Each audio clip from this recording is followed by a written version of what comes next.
बीमारियों के इलाज में होने वाले खर्च का बड़ा हिस्सा दवाइयों का होता है। हमारी टीम की एक सदस्य ने आमतौर पर काम आने वाली कुछ दवाइयों का एक प्रिस्क्रिप्शन डॉक्टर से लिया। फिर उन्होंने ये दवाइयाँ बाजार में एक केमिस्ट की दुकान से खरीदी। कितना? 2151।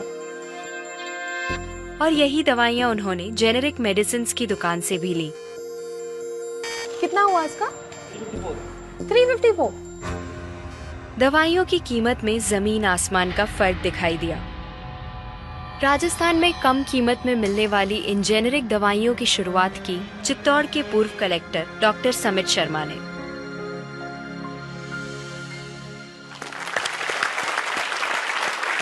डॉक्टर समित, मुझे बताइए कि ये कैसा मुमकिन है कि हमारी जो कॉरेस्पॉन्डेंट थी वो वही दवाइयाँ उन्होंने 2000 कीमत में उनको मिली एक दुकान में, और जो जेनेरिक मेडिसिन है उस दुकान में जब गई तो उनको कम में मिली, 300 में मिली। ये कैसे मुमकिन है?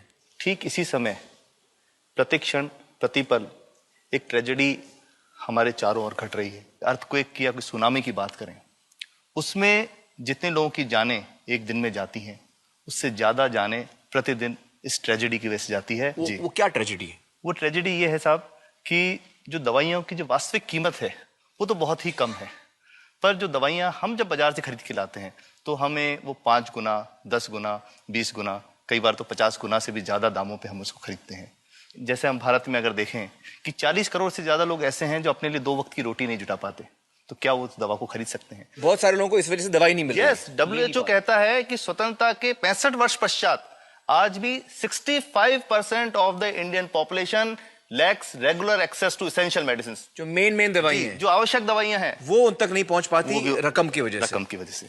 मुझे बताइए कि ये जो जेनेरिक मेडिसिन जो हम कहते हैं, अभी ये अंग्रेजी का शब्द है, इसको हिंदी में कैसे समझाएं? मैं आपको बहुत सरल भाषा में बताता हूँ। हाँ। तो ये जेनेरिक नाम जो दवा का जो मूल सॉल्ट है, जो इसके अंदर जो दवा है उसका नाम है, केमिकल नाम, उसका केमिकल नाम है। अब जैसे और उदाहरण अगर सरल करके बताएं इसको, तो जैसे ये लड़की दुबली पतली सी नजर आती है, तो मैं अगर डॉक्टर हूं, हाँ, तो मैं इसको ये कहूं 1 गिलास दूध सुबह 1 गिलास शाम को पिया कर।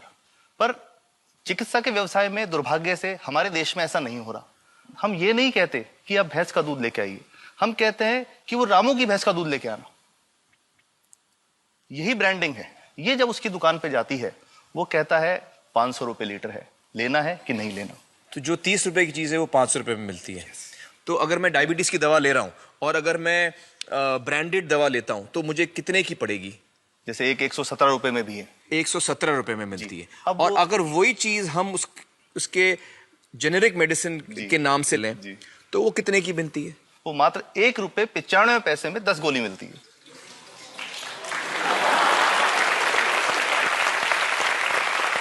और दोनों गोलियों में कोई फर्क नहीं है किसी किस्म का? 100% समान, क्योंकि इसकी उत्पादन लागत ही इतनी है। उसका manufacturing, packaging, transport, retail margin, जो उसके मार्जिन जो हैं, जो हमारे ज्यादा वो सब मिला करके उतने की ही पड़ती है। कुछ कैंसर के मैं आपको उदाहरण दूंगा, उसमें एक ही दवा जो ब्लड कैंसर के काम में आती है जी, बाजार में 1.25 लाख रुपए का एक पैकेट मिलता है। 1.25 लाख का एक पैकेट जो 1 महीने चलता है। और जेनरिक में वही दवा जेनरिक में अलग अलग कंपनीज जो बनाती हैं, एक 10,200 में बेचती है, एक 8,800 में बेचती है और एक 6,500 में बेचती है। मतलब ये आपका ये कहना है कि आपके ये प्रयास से इतने कम में राजस्थान में पब्लिक को, आवाम को ये दवाएं पहुंचा रहे हैं आप इस वक्त? जी, क्या बात है। मेरा ये सवाल है कि डॉक्टर्स जो हैं वो हमारे पर्ची पर जी जेनेरिक नाम क्यों नहीं लिख के देते? क्यों लिखते हैं वो ब्रांडेड? जाने नहीं देंगे बाहर फिर? नहीं, सब जाने देंगे। जब एक नया मेडिकल प्रैक्टिशनर जब प्रैक्टिस शुरू करता है, तो उसके पास जो कंपनी के जो मेडिकल रिप्रेजेंटेटिव्स होते हैं, सेल्स बढ़ाने का उनका काम होता है, मार्केटिंग प्रिंसिपल के हिसाब, सेल्स एजेंट होते हैं बेसिकली। फिर वो कहते हैं साहब आप हमारी जो दवा है यही लिखना, ये बहुत बेहतर दवा है, इससे मरीज ठीक होगा। और उनको डॉक्टर्स को लिखने के लिए उनको प्रेशराइज किया जाता है, उनको टेम्प्ट किया जाता है। तो ये इसमें बहुत बड़ा कारण है जो दवा की कीमत को उसकी वास्तविक कीमत से 5, 10 गुना, 20 गुना तक बढ़ा देता है। एक बहुत बड़ा कारण है, क्योंकि हमारे पास जब हम टेंडर करते हैं तो बहुत सारे कंपनी वाले आते हैं, जो भारत की जो सबसे बेहतर कंपनियां, जिसके भी नाम, वो रेपुटेड कंपनियां जिनके नाम आप ले सकते हैं, वो सभी हमें वो उसको जो 70 रुपए की है उसको 2 रुपए में, 5 रुपए में दे रही है, 30 रुपए की दवा 2 रुपए में दे रही है। इतना ज्यादा फर्क तो कंपनी तो दे सकती है और देना चाहती है और हमें देती भी है इतनी कम दामों में, हमें दे रही है ना, ये संभव तो है। अच्छा, मैं आपको बताऊंगा कि भारत से हम लगभग 45,000 करोड़ रुपए की जेनरिक दवाइयां प्रतिवर्ष विदेशों को निर्यात करते हैं। आप भेजते हैं दुनिया भर में जेनरिक, ये जो सस्ती दवाएं हैं आप विश्व भर में भेजते हैं, विश्व और भर में हमारे लोगों को नहीं मिल रही। हमारे देश में महंगी है, हमारे देश में महंगी है, और अगर ऐसा है तो हमें कोई ईस्ट इंडिया कंपनी की जरूरत नहीं, हम वापस उसी दिशा में जा रहे हैं।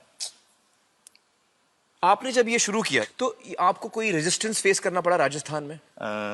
देखिए, जो प्रयास हम कर रहे हैं ये बेसिकली धारा के विपरीत बहने का एक प्रयास है जी। काफी थ्रेट्स भी हैं, क्योंकि इसमें माफियाज भी हैं, ड्रग माफियाज जो ऑपरेट करते हैं।